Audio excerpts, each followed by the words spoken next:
Hello students.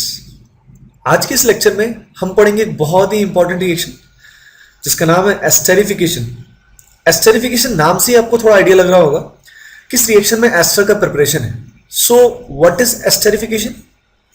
Esterification is preparation of ester. ऐसी कोई भी रिएक्शन जिसमें एस्टर का फॉर्मेशन हो उसको बोलेंगे एस्टरिफिकेशन।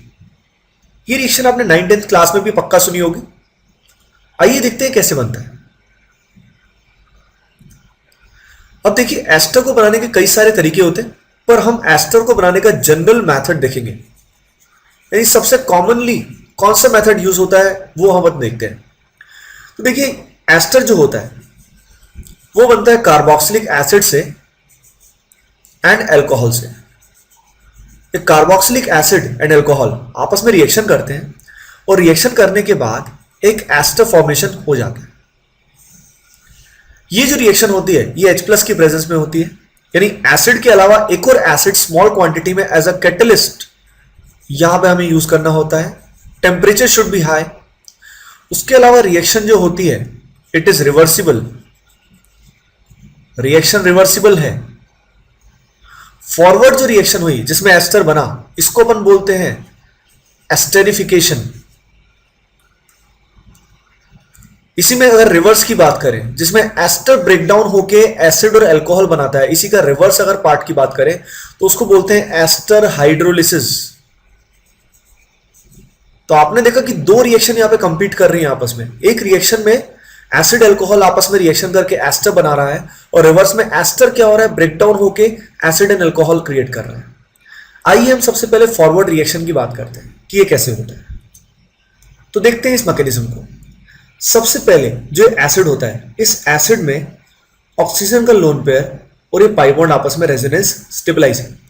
रेजोनेंस स्टेबलाइज होने की वजह से इस पर्टिकुलर ऑक्सीजन पे पार्शियल नेगेटिव चार्ज है और इस वाले ओ पे पार्शियल पॉजिटिव चार्ज है। तो ये जो H+ आपने देखा, सबसे पहले H+ उस ऑक्सीजन के पास जाएगा जिसके पास नेगेटिव चार्ज मैक्सिमम है। तो ये ओ अपना इलेक्ट्रॉन H+ को देगा जिससे ऐसा कुछ बनेगा। जैसे ही प्रोसेस होगा ये जो पर्टिकुलर कार्बन है इस पे डेल्टा+ की वैल्यू इंक्रीज हो जाएगी, क्योंकि O पे प्लस आ गया है तो अब O ज्यादा इलेक्ट्रॉन खींचेगा तो इस कार्बन पे प्लस की वैल्यू बढ़ेगी। तो अब इसकी रिएक्शन अल्कोहल से आसानी से होगी। तो अल्कोहल में जो ऑक्सीजन है इसके ऊपर पार्शियल नेगेटिव चार्ज है and also it has the lone pair, so it will act as a nucleophile. ये इलेक्ट्रॉन सप्लाई करेगा और ये एसिड जो है it will act as electron acceptor. तो ये इलेक्ट्रॉन इस कार्बन को दिया जाएगा जिससे O में और C में बॉन्ड बनेगा और ये बॉन्ड ब्रेक हो जाएगा, जिससे एक्चुअली क्या बनेगा, ये कार्बन ऑक्सीजन में बॉन्ड बनेगा। O पे आएगा पॉजिटिव, यहां पे आएगा H और यहां पे पाई बॉन्ड ब्रेक होके OH आ जाएगा। अब देखिए इसके बाद क्या होगा। इसके बाद एक्चुअली ये जो H आपको दिखाई दे रहा है ये H इस ऑक्सीजन के पास जाएगा। किस तरीके से? ये O अपना लोन पेयर इस H को देगा जिससे O और H में बॉन्ड बनेगा और ये वाला बॉन्ड ब्रेक होके ये ऑक्सीजन न्यूट्रलाइज हो जाएगा। इस स्टेप का बेनिफिट क्या हुआ? इस स्टेप का बेनिफिट ये हुआ कि यहां पे OH2+ बन गया है और OH2+ जो होता है it is a very good leaving group. इसको निकालना आसान होता है क्योंकि जैसे ये निकलेगा, निकलने के बाद ये क्या हो जाएगा, न्यूट्रल हो जाएगा। तो अगले स्टेप में this bond will break and H2O will be removed. अब जैसे ही H2O निकलने वाला होगा यहां वैलेंसी क्या होगी, फ्री होगी। यहां वैलेंसी फ्री होगी तो O यहां पे क्या करेगा, बैक बॉन्डिंग। जैसे ही O बैक बॉन्डिंग करेगा यहां क्या बन जाएगा, C डबल बॉन्ड O। तो आपने देखा O ने जैसी लोन पेयर दिया O पे चार्ज क्या आएगा, पॉजिटिव। फाइनली ये H+ कोई भी बेस, कोई भी वीक बेस, वाटर, कोई भी इसको रिमूव कर देगा और आंसर आ जाएगा। आइए दोबारा से मैकेनिज्म देखते हैं। पहले स्टेप में ऑक्सीजन का प्रोटोनेशन हुआ, उस O का प्रोटोनेशन हुआ जिसपे नेगेटिव चार्ज मैक्सिमम था। प्रोटोनेशन होने के बाद अल्कोहल के O ने जो एसिड है उसके कार्बन पे अटैक किया। ये स्टेप सबसे टफ था, सबसे मुश्किल था। आप देखिए कैसे कार्बन की हाइब्रिडाइजेशन sp2 से sp3 हो गई। sp2 से sp3 होने से क्या हो गया, बॉन्ड एंगल की रिक्वायरमेंट पहले 120 थी, अब क्या होगी 109। तो यहाँ पे भीड़ बहुत बढ़ गई, क्राउडिंग बहुत बढ़ गई। तो ये स्टेप मुश्किल होगा, मतलब स्लो होगा, मतलब रेट डिटरमाइनिंग स्टेप यानी RDS होगा। ठीक है। उसके बाद आपने देखा ये H+ जो है ये यहां से OH के पास चला गया, जिसके बाद यहां से H2O रिमूव हो गया। H2O रिमूव होने के बाद यहां वैकेंसी क्रिएट हुई। उसके बाद O ने बैक बॉन्डिंग किया और हमारा आंसर आ गया। अगर इसमें आप ध्यान दें तो लास्ट स्टेप में H प्लस यहां से रिमूव हुआ है, यानी H प्लस क्या हुआ है, रीजनरेट हुआ है। अगर H प्लस रीजनरेट हुआ है इसका मतलब ये रिएक्शन में क्या हुआ है, कंज्यूम नहीं हुआ है। ठीक है, तो H plus will act as a catalyst, इससे प्रूव हुआ कि कैटलिस्ट जो होता है वो रिएक्शन का रेट बढ़ाता है लेकिन कंज्यूम नहीं होता। आप देखिए इस H प्लस की वजह से ही यहां इस RDS में स्लो स्टेप में अटैक करना क्या होगा, रिलेटिवली आसान होगा। अब देखिए इस पूरी रिएक्शन में अगर आप ध्यान दें तो यील्ड अच्छी कब आएगी, तो देखिए क्वेश्चंस करने से पहले मैं यील्ड के बारे में बताना चाहूंगा। तो देखिए अगर हम यहाँ पे लेते हैं formic acid, let us take we have this formic acid, और हमारे पास यहाँ पे मिथेनॉल है, तो ये एसिड और अल्कोहल लीस्ट क्राउडेड होंगे। अल्कोहल इससे छोटा पॉसिबल नहीं होता और एसिड इससे छोटा पॉसिबल नहीं होता, तो इसलिए यहाँ डेल्टा प्लस की वैल्यू अच्छी खासी होगी। इस O पे पार्शियल नेगेटिव भी होगा, तो जो O होगा वो यहाँ पे अटैक करेगा, है ना। डायरेक्ट क्वेश्चन करने के लिए हम ऐसे ही करेंगे, O यहाँ पे अटैक करेगा और फाइनली इस OH को रिमूव कर देगा, जिस प्रोसेस में यहाँ बन जाएगा HC double bond O OCH3। ये जो H है इसका फाइनली रिमूवल हो ही जाता है, आप सभी को पता है। तो इस तरीके से एस्टर बनेगा। ये जो एस्टर होता है एक्चुअली इसका नाम होता है methyl formate, it is known as methyl formate. ठीक है, तो ये जो एस्टर होता है इसकी यील्ड, इसका रेट भी सबसे अच्छा होता है। क्यों सबसे अच्छा होता है, क्योंकि कार्बन पे डेल्टा प्लस की वैल्यू भी बहुत ज्यादा है, अल्कोहल भी काफी कम क्राउडेड है, तो अटैक करना भी क्या होगा, आसान। Okay, so this is the best combination for ester formation, this is the best combination. अब देखते हैं कुछ क्वेश्चंस, जैसे क्वेश्चन नंबर 1, अपने पास एसिड है, अल्कोहल है, डायरेक्टली आंसर कैसे करें, सीधा उस पर फोकस करेंगे। अब यहां डेल्टा प्लस है, इस अल्कोहल के O पे लोन पेयर है, डेल्टा माइनस है, ये O इस कार्बन को इलेक्ट्रॉन डोनेट करेगा जिससे फाइनली OH को निकलना होगा। तो यहां पे अगर अपने को आंसर करना है तो CH3C डबल बॉन्ड O को कुछ नहीं होने वाला, और जहां पे OH है उस जगह पे क्या आएगा, OET आ जाएगा, ये H फाइनली रिमूव हो ही जाता है। आइए देखते हैं अगला क्वेश्चन। अगले क्वेश्चन में we have taken benzoic acid और ये हमने लिया फिनॉल। अब इसमें अगर अपन रिएक्शन करते हैं तो जो ऑक्सीजन होगा ये यहाँ पे अटैक करेगा और किसको रिमूव करेगा, OH को रिमूव करेगा। फिनॉल का ये जो H है ये तो फाइनली चला ही जाएगा। इस बेसिस पे जो कुछ बनेगा वो कुछ ऐसा बनेगा। ठीक है, समझ गए आप सभी। तो इस तरीके से अपन डायरेक्टली काम कर सकते हैं, OH को हटा सकते हैं और OH हटा के जो एस्टर का पोर्शन है, सॉरी अल्कोहल का जो ये पोर्शन है वो हम लगा सकते हैं और finally ester formation will take place. अब देखिए देयर आर मेनी एस्टर्स जिनमें क्या होता है, फ्रूट स्मेल होता है, यानी मेनी एस्टर्स है फ्रूटी टाइप स्मेल। ये एक ऑब्जर्वेशन होता है एस्टरिफिकेशन का, बहुत ही इंपॉर्टेंट, ये आपने 10th क्लास में पक्का पढ़ा होगा। इसके कुछ एग्जांपल्स मैं आपके सामने दे रहा हूं। For example we have this isoamyl acetate, ये जो होता है दिस इज बनाना फ्लेवर्ड, और you can understand banana flavour का कहाँ कहाँ यूज हो सकता है, जैसे जैम्स में and many things more which I can not mention here. The next one is ethyl acetate. ये जो इथाइल एसीटेट है इसका यूज होता है, this is pear and Hindi में इसको नाशपाती भी बोलते हैं। तो पियर फ्लेवर होता है इथाइल एसीटेट। देख के समझ में नहीं आता, ऐसा लग नहीं सकता है कि इसमें ऐसी क्या प्रॉपर्टी है कि इसमें फ्रूट की स्मेल आएगी, पर आती है ना। तो ये नेचुरल ट्रूथ है, आपको याद रखना पड़ेगा।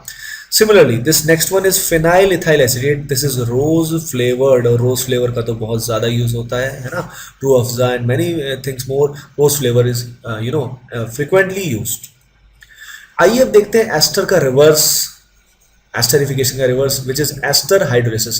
दिस इज एस्टर और यहाँ पे हमने यूज किया है H3O+ का, H+ एंड पानी का। H+ और पानी को हम H3O+ भी लिख सकते हैं। ठीक है, अब इसमें रिवर्स अगर हमें जाना है तो हमें क्या करना पड़ेगा, ये अपने को पता है कि यार एस्टर में अगर रिवर्स हम जाएंगे तो obviously what we will get is we get acid and alcohol. तो पॉइंट सिर्फ इतना है कि एसिड अल्कोहल कौन कौन से बनेंगे। तो आइए देखते हैं कौन कौन से बनते हैं। तो देखिए आप सीधा क्या करोगे, इस एस्टर को ब्रेक करोगे CO बॉन्ड से। आप CO बॉन्ड से एस्टर को ब्रेक करोगे।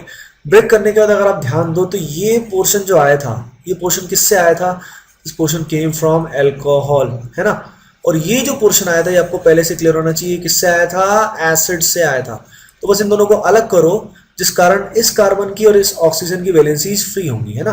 तो आप उनको सेटिस्फाई कर दो। तो इससे जो आंसर अपना बनेगा वो क्या बनेगा, RC डबल बॉन्ड हो और यहाँ हम OH लगाएंगे और ये जो R डैश O है इस पे हम क्या लगाएंगे, H लगाएंगे।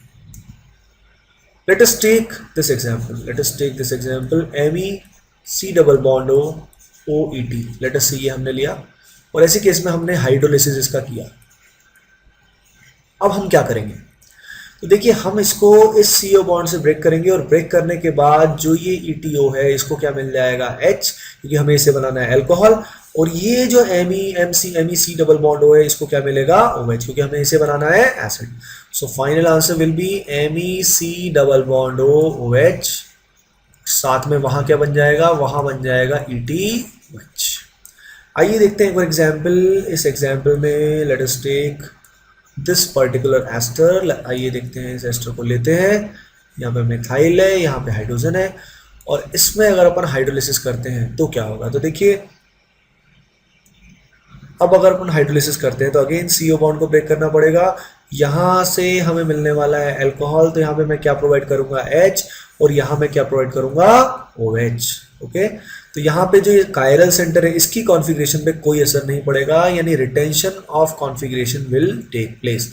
ये जैसा है वैसा का वैसा ही रहने वाला है। ओके, यहाँ पे Me है, यहाँ पे C डबल बॉन्ड O है, और यहाँ पे क्या है, OH। ओके, अब देखते हैं कुछ और स्पेशल एग्जांपल्स। लेट अस से एक हम ये एग्जांपल लेते हैं, काफ़ी प्यारा एग्जांपल है। इस एग्जांपल में हमारे पास ऑलरेडी एक एस्टर मौजूद है।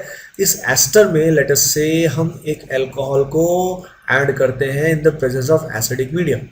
तो देखिए डायरेक्ट क्वेश्चन करने के लिए हम क्या करते हैं, आपको पता ही है, यहाँ डेल्टा प्लस है, जो अल्कोहल है उसके ऊपर O पे डेल्टा माइनस है, तो O यहाँ अटैक करेगा, जिससे यहाँ से कौन निकल जाएगा, OCH3, और कौन आ जाएगा, OC2H5, OET आ जाएगा।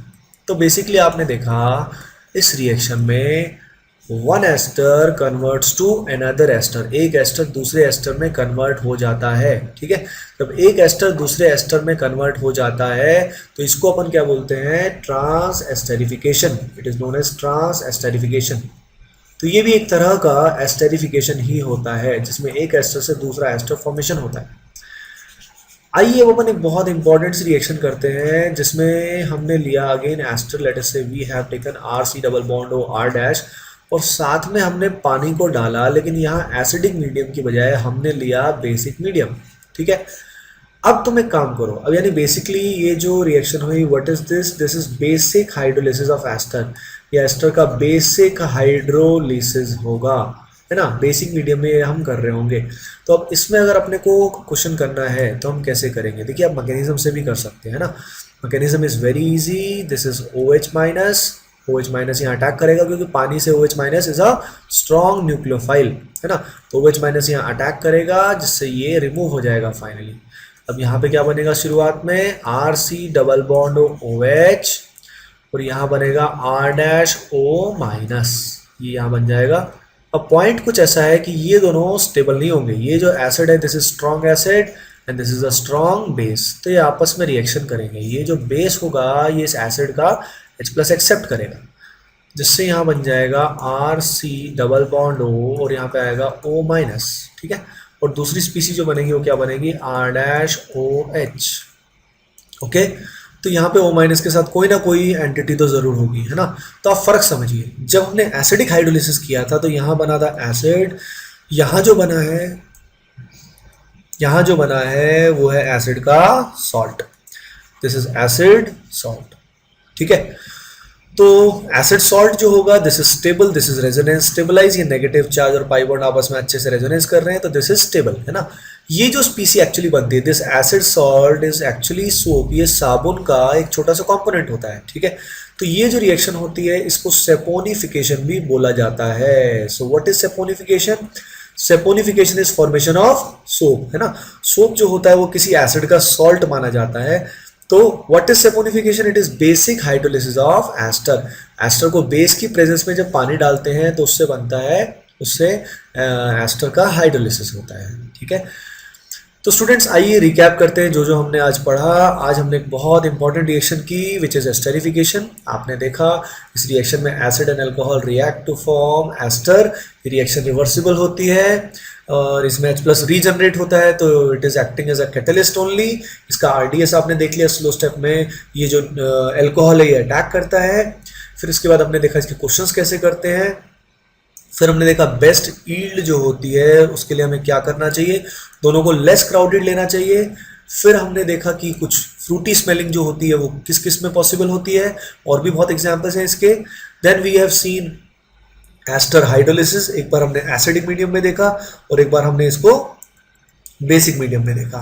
We have seen transesterification as well as saponification. Okay guys, thanks for watching.